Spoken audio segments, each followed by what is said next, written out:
और इस वक्त राहुल कौशिक भीलवाड़ा से सहयोगी हमारे साथ जुड़ चुके हैं। राहुल, क्योंकि कपड़ा उद्योग वहां पर काफी ज्यादा है, ऐसे में जो व्यापारी वहां पर हैं उन्हें किस तरीके की उम्मीदें इस बजट से, क्या कुछ मांगे?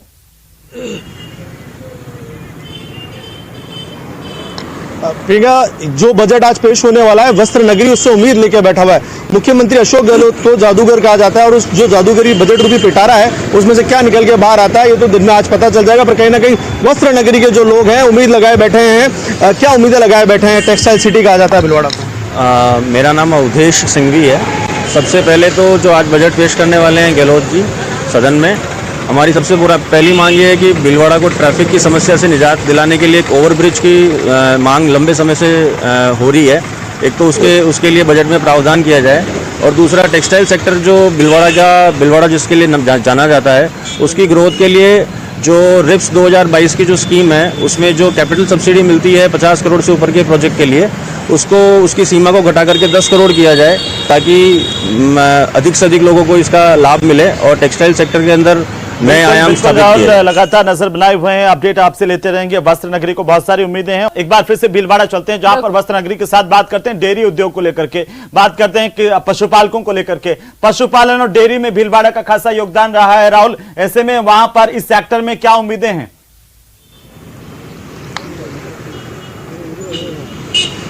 जी हेमंत, बिल्कुल आप सही कह रहे हैं। पशुपालन और डेयरी में कहीं ना कहीं भीलवाड़ा का योगदान है। जितना वस्त्र नगरी इसको कहा जाए, और इससे ये भी कहा जाए कि पशुपालन और डेयरी को भी लगातार यहाँ पे लोग अपनाते हैं, बढ़ावा दे रहे हैं। हमारे साथ कुछ लोग आए, इनसे बात करते हैं। पशुपालन और डेयरी उद्योग के लिए क्या उम्मीदें लेके बैठा हुआ है भीलवाड़ा? अभी जो पिछले कार्यकाल में जो काम हुआ उसके उपरांत जो व्यवस्थाएं चाहिए थी उसको भी अभी क्रियान्वित करें, ताकि जो पशुपालकों को उसके साथ साथ जो कृषि में लगे हुए कार्य है, जैसे अभी जो कोरोना काल गया, उस कोरोना काल के बाद में लोगों में अपने सेहत के प्रति जो जागृति है उसके लिए जैविक की तरफ लोग आकर्षित हुए हैं। तो मेरा ये आग्रह है कि आप ज़्यादा से ज़्यादा जैविक के प्रति जो मंडियों के अंदर व्यवस्थाएं बनी हुई है एक अलग प्लेटफॉर्म तैयार करें, ताकि जैविक के प्रति उसके साथ ही जो पशुपालक है, डेयरी पालक है, इनकी भी एक अलग व्यवस्था बने, ताकि लोगों में और ये लोगों तक ये व्यवस्थाएं पहुँच सके। आप क्या सोचते हैं, क्या करना चाहिए भीलवाड़ा के डेयरी जो प्रोडक्ट्स हैं, डेयरी को बढ़ावा देने के लिए, पशुपालन को भीलवाड़ा में बढ़ावा देने के लिए? पशुपालन की बात करें तो जिस तरह से अवेयरनेस जो आई है उसको गौशालाओं को थोड़ा सा सुदृढ़ करना चाहिए। और जिस तरह से अगर पशुपालन के तौर पे जो हमारा देश माना गया है कि डेयरी उत्पाद जो है, दूध है, अगर उस पर पूरा फोकस करेंगे तो हम लोग जो हमारे कृषक भाई है, जो पशुपालक है, वो आत्मनिर्भर बनेंगे और उससे बेटर होगा।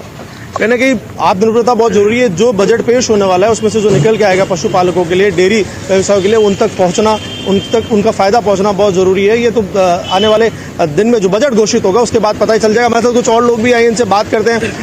क्या चाहते हैं आप बजट से? बजट से हमें युवाओं के लिए रोजगार की उम्मीद करते हैं।